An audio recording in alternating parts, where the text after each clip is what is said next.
Yeah, I mean, most teams, play Isaiah as a non-shooter, and Andre as well. I really didn't see this type of performance coming. Guys understood the importance of this game, and if you want to, compete for a championship, in this league in the regular season, you can't lose home games like this. But we've got to move on from this quickly. We've got 10 league games to go, and we can win any of the 10, and we can lose any of the 10.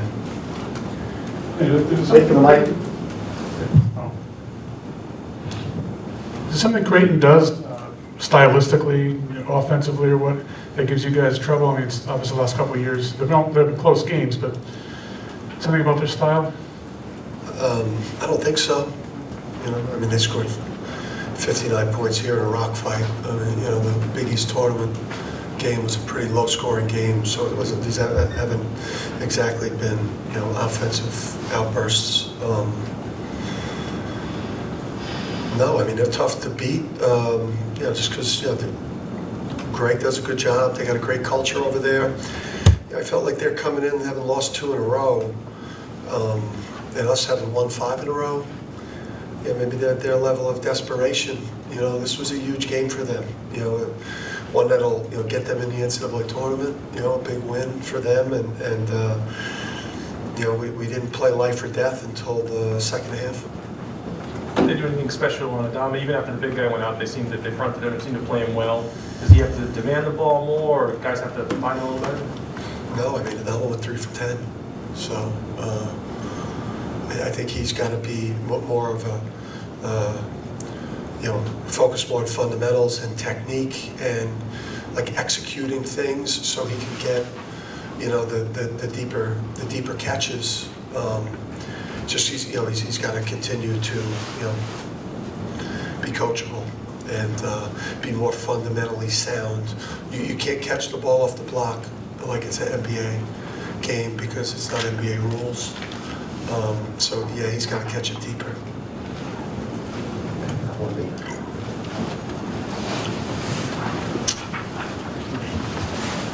In a real physical game from start to finish, could you just comment about how your guys had to adjust, even though down by 10, managed to at least make the game in the second half?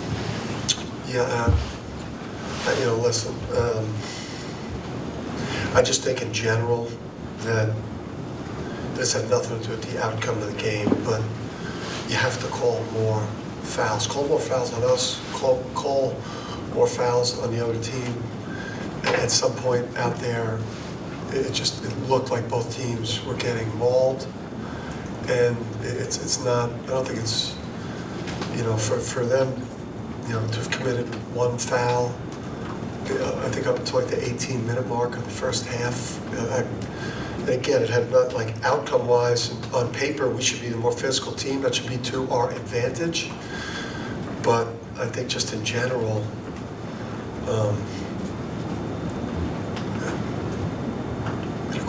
Should have been more. There probably should be like 17, 18, 19 fouls called in a game, not 11 or 12. Again, both ways. Like, I didn't think that we got a bad whistle. I thought they just. Was this just a bad matchup for a Cook, or not like see what you like what you saw from him when he was out there, or wasn't another much? Yeah, the bench has you got to do things. Daily across the board, like the bench guys, to give me confidence, to give us confidence in wanting to play you, out there, and when Kaluma moves to the 5 and it's Hawkins with O'Connell, Nemhart, and then Alexander or another perimeter guy and a center, it becomes tough in terms of who's he going to guard. So I just in general though, overall, like, I've got to get this bench going. We to get outscored 13-2 there. was not what we thought this would look like. Dan, did you feel like you guys got away from your identity that you've talked about previously, being a strength of yours, physicalness, rebounding, defense? Well, the first half we did. The first half we absolutely did. I was stunned at, again, being down 10 on the glass at halftime. I mean, it should have been down 4 at the half, but because of that disaster on the backboard, which has hurt us the whole year, we were at a 10-point deficit. Identity-wise, that they made, the three before the half that bounces straight up in the air and goes in. We block a guy's shot with 1 second left. We don't finish the play. He banks it in. We did bizarre shit with the ball. We didn't look like a well-coached team today. So I'm embarrassed by that. I'm embarrassed by how we played today. UConn should never look like this. But in terms of identity, first half rebounding, I thought second half we got closer to our identity, but we lost one-on-one battles. I thought the difference in the game in the end, we could have survived even the 29% shooting, if Hawkins and Trey Alexander don't crush us in one-on-one situations there in the second half, and that can't happen because those two guys don't thrive in one-on-one situations. Head coach Greg McDermott said a lot of teams will panic when they lose a game or two in the Big East. What can you say to sort of speak to the leadership of yourself and a couple of the other older guys around you in terms of what the locker room feels like, and to just sort of reassure yourself that one loss isn't going to kill you in the Big East? Of course, this one really hurts, especially because they beat us 3 times last year. We really wanted to get some payback from that, but that's where this is where senior leadership comes in, and that's where we rally the troops and we figure out what we got to do better, and just try to have more people play better. And that's the one of the good things of having an older team, older players. We rally everybody, the young guys, and we figure things out. Yeah, so kind of to follow up on that, obviously the outcome was in it, but in terms of rallying, you guys came back and tied the game up in the second half. What does that look like in the locker room when that's happening? It's just a lot of communication, just within each other, people just telling each other what we gotta do, how we gotta go harder, people gotta get their matchups right and stuff. It's just a whole bunch of communication. And just with that run, it really came down to us picking our intensity up and guarding the line better. And we did that, but we just wasn't able to finish it out. Another question, Mike? Isaiah, you guys shot 30%. Did you feel like you were getting the shots you wanted, and it was just a matter of having to make more of them? Yeah, I feel like they was giving us a lot of shots, especially I think we settled for a lot of jump shots really because they were giving us jump shots, but we just wasn't making them.